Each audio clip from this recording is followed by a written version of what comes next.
Welcome back to the channel, everybody. Thank you so much for joining me and allowing me to continue to be your daily advocate. If you're new here or you're not subscribed for any reason, please do me a huge favor and hit the subscribe button.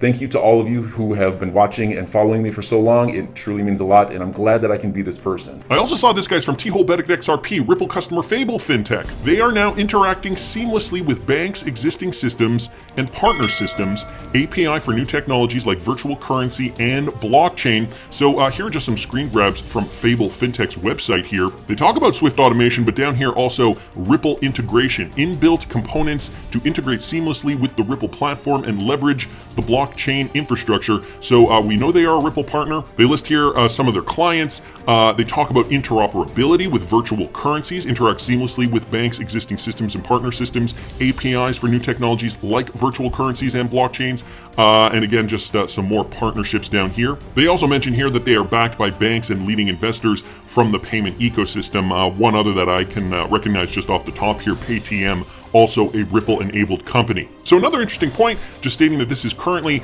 on their website, Fable Fintech, a Ripple customer, continuing with their efforts to seamlessly integrate banking systems into these new technologies. So I wanted to thank T-Hole Betic for posting that.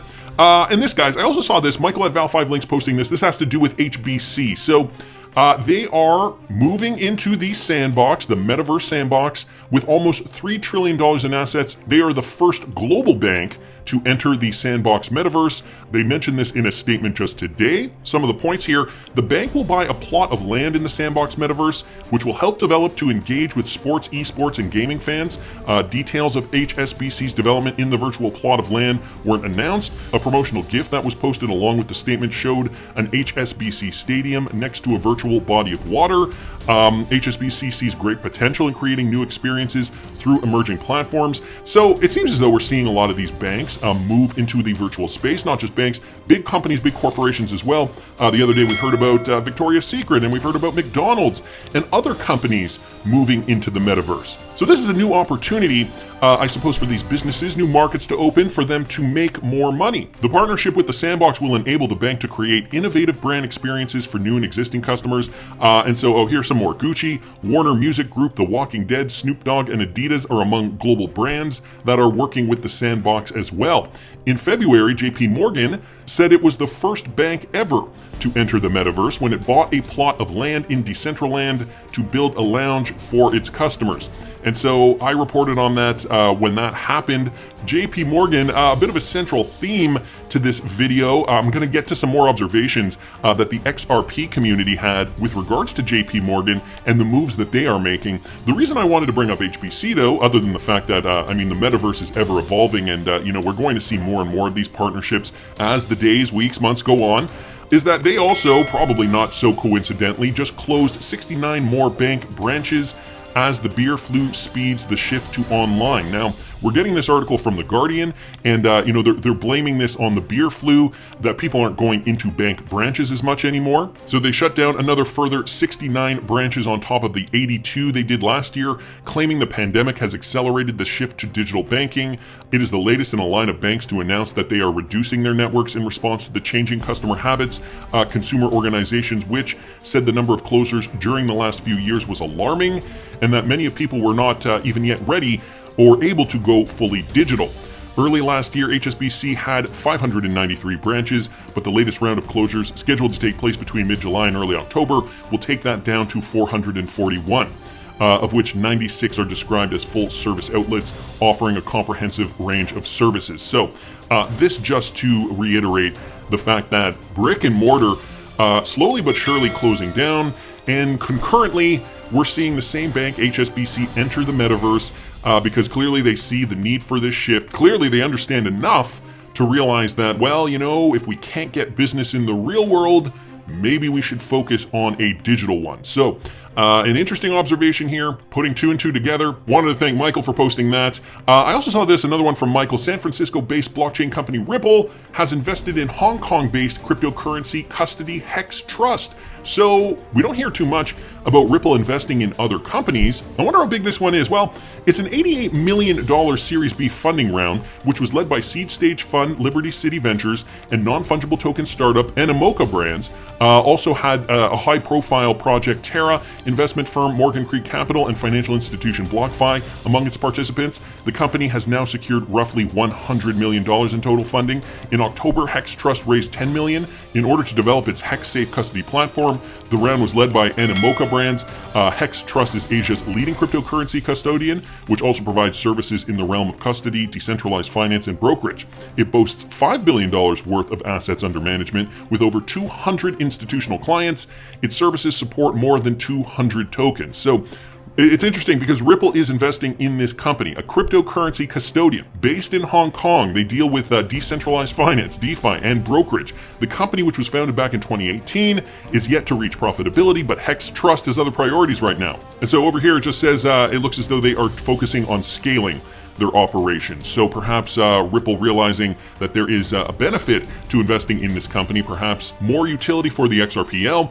I mean, Ripple always makes moves strategically, like for example, the Tranglo partnership, owning 40% of Tranglo. That has definitely allowed Ripple to permeate certain parts of Asia, allowed them through Tranglo to provide cross-border payments through RippleNet. And so now with Hex, I wonder how this is going to roll out. Interesting to say the least. Wanted to thank Michael for posting that. And this guy's from Stefan Hubert. Notice this. Very astute of him. A week before the lawsuit, okay, so he's talking about the Ripple XRP lawsuit on December 16th, 2020.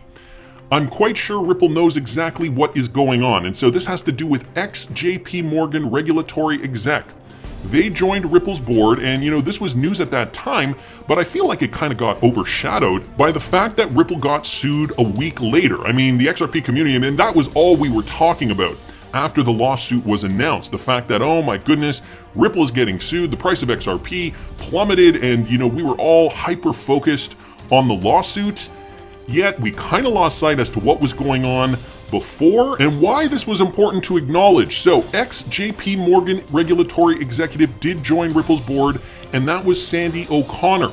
And so, again, back from December 14th, 2020, Ripple adds Sandy O'Connor to the board of directors. And so she was a former JP Morgan executive, not to mention all her other experience that she had in finance, treasury, capital markets, and regulatory affairs. So this in of itself, not new news at all by any stretch, but the fact that it happened a week before the lawsuit, okay, I guess we could chalk that up to a coincidence. Meanwhile, we had this piece of news from November 20th, 2021, JP Morgan. If Ripple wins the SEC lawsuit, XRP is poised for significant adoption. And we were all thinking, this is huge because JP Morgan, I believe they are the biggest bank in the United States. If they are seeing what we are seeing, wow. That means, no one knows for sure, but that means this is likely to get adopted into the mainstream financial system quickly as soon as we see that a win is near.